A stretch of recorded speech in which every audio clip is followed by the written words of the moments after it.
The Apostle John says something startling near the beginning of his first letter. He says that God is light, and in him is no darkness at all. Now, when I hear that, I wonder, as a person in whom is darkness, how can I walk with this God? How can I, as a sinner, walk with a God who is holy, pure light? My first reaction to these words is, I want to cover my sin. I want to minimize my sin. I want to project an image of myself that I think will be appealing to not only God, but other people around me. But John warns against that approach. He says, if we say we have no sin, we deceive ourselves. The truth is not in us. We actually lie, and we make God to be a liar in what he says about us. But John says there is a way that we can walk with the God who is light if we confess our sins. Confessing our sins means to simply say aloud, to say with conviction and with sorrow and with an intent to turn into a new direction what God already knows about us. I'm sinful, not only in general, but itemizing the specific sins that we commit. This is how we walk with God. And John encourages us with 4 gifts that Jesus provides to the person who truly confesses his or her sins. And the first word is forgiveness. If we confess our sins, he is faithful and just to forgive us our sins. Forgiveness has to do with the claim that sins have on us. It's like being hounded by a debt collector, being told that we have to repay what we have incurred. And Jesus forgives that. The gift of Jesus Christ through confession is like receiving a letter that says your debts have been paid. You're no longer going to receive threatening letters about them.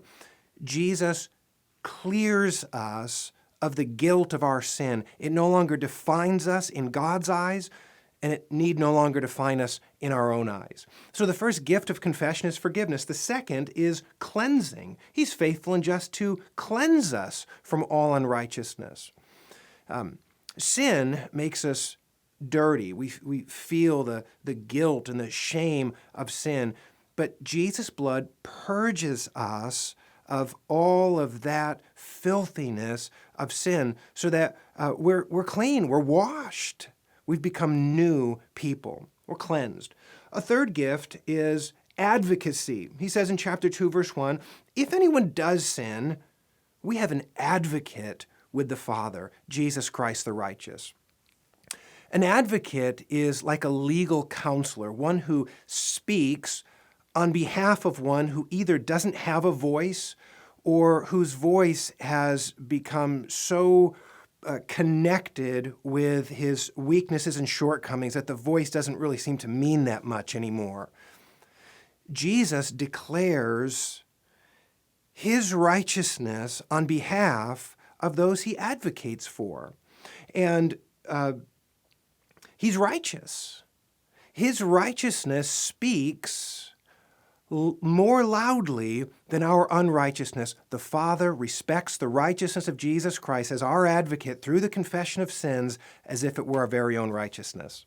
The fourth gift that we read about in chapter 2, verse 2 is propitiation. He is the propitiation for our sins. It's a strange, sort of old-fashioned word, but it means to appease. And we shouldn't get the impression that Jesus offering himself for us appeases a God who is angry and hateful toward people.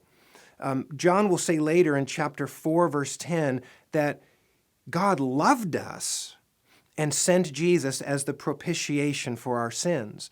What Jesus does is appeases the demands of the law that are against us and the demand for punishment because of the sins that we've committed against God. And Jesus is not the propitiation, John says, for our sins only, not just for people who had the right kind of pedigree, as John's audience may have thought they did, but for the sins of the whole world.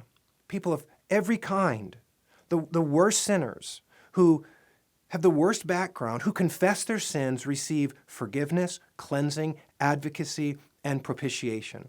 Now, how do we respond to this? How do we actually walk with this God who has allowed us to walk with him through these four gifts? John says, by obedience. By this we know that we have come to know him if we keep his commandments. And clearly, in this context, the commandments are not burdensome. The commandments are the way that we live as God has put his will in our hearts, given us new hearts, new desires, whose eyes are beginning to acclimate to the brilliant light of God into which we are brought through Jesus Christ. And we say, this is how I want to live. And we're able to because of the work of God in our lives through Jesus Christ. So yes, God is light. In him is no darkness at all. And yet through Jesus, we can walk with him.